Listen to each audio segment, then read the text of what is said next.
अंग्रेजन बहू और बेचारी भूली सास। माधवी अपने पति रमेश और अपने बेटे अजय के साथ रहा करती थी। अजय का बचपन से एक ही सपना था कि वो अपनी आगे की पढ़ाई यूएसए में पूरी करे और इसीलिए वो यूएसए पढ़ाई करने के लिए चला जाता है। 3 साल बाद जब वो अपनी पढ़ाई पूरी करके आता है तो अपने बेटे के आने की खुशी में माधवी उसकी पसंद के कई तरह के पकवान बनाती है और जब घर की डोरबेल बजती है तो माधवी अपने पति रमेश को कहती है, लगता है मेरा अजय आ गया है, आप यहीं बैठना, मैं दरवाजा खोलती हूँ। माधवी जल्दी से जाकर दरवाजा खोलती है तो दरवाजे पर अजय के साथ एक लड़की को देखकर वो अजय से पूछती है, ये कौन है बेटा? माँ, ये ग्रेटी है। हम दोनों यूएसए में साथ ही पढ़ते थे और अब ग्रेटी इस घर की बहू है। क्या बहू? अरे बेटा, तूने शादी कर ली और बताया भी नहीं। कम से कम अपनी माँ को बता तो देता कि तू अपने साथ इस घर की बहू लेकर आ रहा है। मैं बहू के आने की कुछ तैयारी तो कर लेती। कोई बात नहीं बहू, यही रुक, मैं अभी तेरे लिए पूजा की थाल लेकर आती हूँ। मॉम, आप अपनी ये फॉर्मेलिटीज बाद में पूरी कर लेना। I'm so tired right now. अच्छा डार्लिंग, अपना रूम कहाँ है? कोई बात नहीं बहू, तुम पहले आराम कर लो, तब तक मैं तुम्हारे लिए चाय बना कर लाती हूँ। ग्रेटी अपनी सास की किसी भी बात का कोई जवाब नहीं देती और अपने रूम में जाकर सो जाती है। कुछ देर बाद माधवी अपने बहू बेटे के लिए चाय नाश्ता लेकर उनके कमरे में जाती, जहाँ ग्रेटी अपनी सास से कहती है, हाँ चाय, अजय। क्या हुआ ग्रेटी? अपनी मॉम को बोलो कि अब ये जब भी हमारे कमरे में आए तो नॉक करके आए। आपसे मैं ऐसा ही करूंगी बहू। वो तो आज ही तुम दोनों आए हो तो मुझे लगा थक गए होंगे, इसलिए जल्दी जल्दी मैं ऐसे ही चाय नाश्ता लेकर आ गई।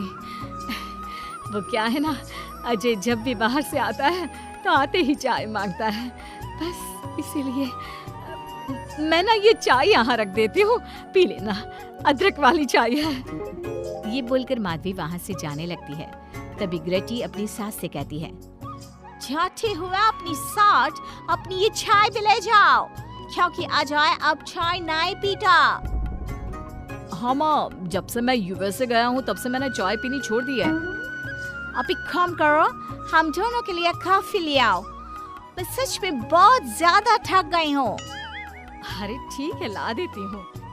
अच्छा बेटा, तुम्हारे मम्मी पापा इंडियन है या फिर वही अंग्रेजी है? मेरे मम्मी पापा इंडियन हैं, पर मैं शुरू से यूएसए में रही हूँ, इसलिए मैं खुद को अंग्रेजन मानती हूँ। वैसे अब जल्दी से जाकर मेरे लिए कॉफी लेकर आओ और मेरे बारे में इतना ज्यादा इंक्वायरी करने का जरूरत नहीं है। अरे हाँ हाँ, अभी लाती हूँ। वैसे बहू, मैं तुम्हें ना इंडिया के सारे तौर तरीके सिखा दूंगी। अरे क्या हुआ, तुम्हारी परवरिश अगर यूएसए में हुई है तो इंडियन ही ना। आपसे ज्ञान नहीं मांगा है, अब कुछ देर के लिए हम दोनों को अकेला छोड़ दो प्लीज, हाथ छोड़ता है। अपनी बहू की बात सुनकर माधवी वहाँ से चली जाती है। माधवी का उतरा हुआ चेहरा देखकर रमेश माधवी से कहता है, हमने इस नालायक को बाहर पढ़ने के लिए भेजा था और इसने क्या किया, बाहर से अंग्रेजन बहू उठाकर ले आया। माधवी, तुम बहुत भोली हो, पर मैं नहीं। ये लड़की हमारा घर तोड़ देगी, हमसे हमारे अजय को दूर कर देगी। देखा, आते ही कैसे रोब झाड़ रही है, जैसे तुम इस घर की नौकरानी हो। तुम उसको बोलो कि तुम इस घर की मालकिन हो और उसकी सास हो, वो वही करे जो तुम कहोगी। अरे आप बेकार में ही गुस्सा हो रहे हैं। बहू यूएसए की है, यहाँ नई नई आई है, उसको यहाँ के तौर तरीके नहीं पता और वो मुझे अपनी माँ मानती है, तभी तो अपने नखरे दिखा रही है। वैसे भी ना बहू बेटी दोनों बराबर ही होती है। माधवी, कौन सी बेटी अपनी माँ से ऐसे बात करती है जैसे तुम्हारी बहू कर रही है? मैं बस तुम्हारे कहने पर चुप हूँ, वरना मैं अपने बहू बेटों को आज ही घर से निकाल देता। ये कहकर रमेश वहाँ से चला जाता है। ऐसे ही कुछ दिन बीत जाते हैं और ग्रेटी अपनी बेचारी भोली भाली सास पर अत्याचार करती रहती है। ग्रेटी अपना सारा काम अपनी सास से करवाती और उसी को भला बुरा सुनाती। ऐसे ही एक दिन माधवी कपड़े धो रही होती है और ग्रेटी माधवी को सताने के लिए अपने सारे कपड़े लाकर उसे देती है और कहती है, मॉम्स, ये मेरे कुछ कपड़े हैं, जरा इन्हें भी धो दो। इतना बोलकर ग्रेटी तैयार होकर घर से जाने लगती है। तभी माधवी उससे कहती है, बहू, आज तुम्हारे ससुर के दोस्त के घर में एक छोटी सी पार्टी है। उन्होंने सह परिवार बुलाया है। मैं चाहती हूँ कि तुम और अजय भी आज हमारे साथ वहाँ चलो और आज ना साड़ी पहनना। मॉम, अभी मैं क्लब जा रही हूँ, रात को मुझे टाइम मिलेगा तो आपके साथ चली जाऊंगी, पर साड़ी बारी नहीं पहनूंगी। ये कहकर ग्रेटी वहाँ से चली जाती है। शाम हो जाती है। सब ग्रेटी के घर आने का इंतजार करते हैं और इस वजह से कोई भी पार्टी में नहीं जा पाता।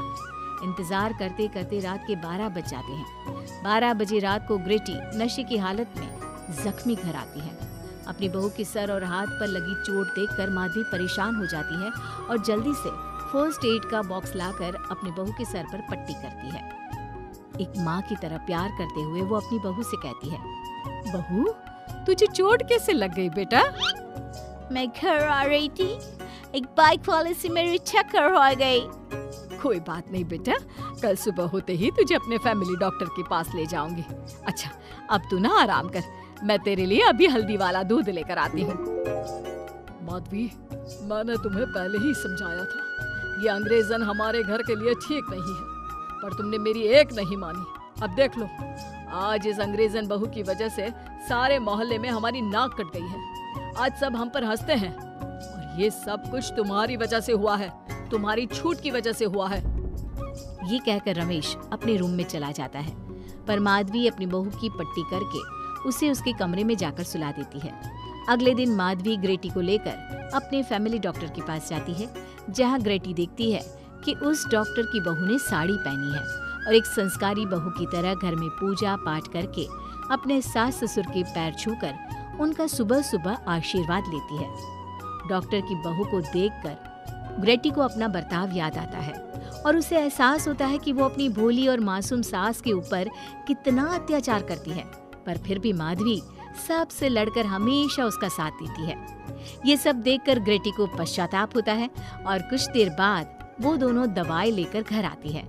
जब माधवी ग्रेटी को दवाई खिलाने के लिए उसके पास जाती है तो मॉम, मुझे माफ कर दीजिए, मैंने कभी भी आपके प्यार को नहीं समझा, आप पर इतना अत्याचार किया, आपकी बेइज्जती की, आपसे घर का सारा काम करवाया।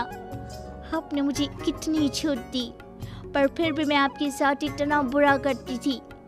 और आज जब मैं नशे की हालत में चोट खाकर घर आई तो भी आपने मुझसे कोई सवाल नहीं किया, उल्टा आपने मेरा साथ दिया, मेरी सेवा की। और जब मैंने डॉक्टर की बहू को देखा घर का काम करते हुए, अपने सास ससुर की सेवा करते हुए, तब जाकर मुझे एहसास हुआ कि मैं कितनी रॉन्ग थी। एक इंडियन होकर भी एक बहू के कर्तव्य से दूर रही और आपके ऊपर अपनी अंग्रेजी का रौब झाड़ती रही। मुझे माफ कर दीजिए सासू माँ। बेटा, अक्सर बच्चों से गलतियां हो जाती है। ऐसे भी सुबह का भूला अगर शाम को घर आ जाए तो उसे भूला नहीं कहते बहू। और मुझे बहुत अच्छा लग रहा है ये देखकर कि मेरी अंग्रेजन बहू कितनी समझदार हो गई है।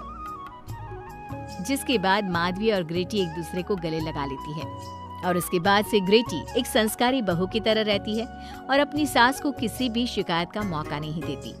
अपनी सास ससुर की बहुत अच्छे से दिल से सेवा करती है।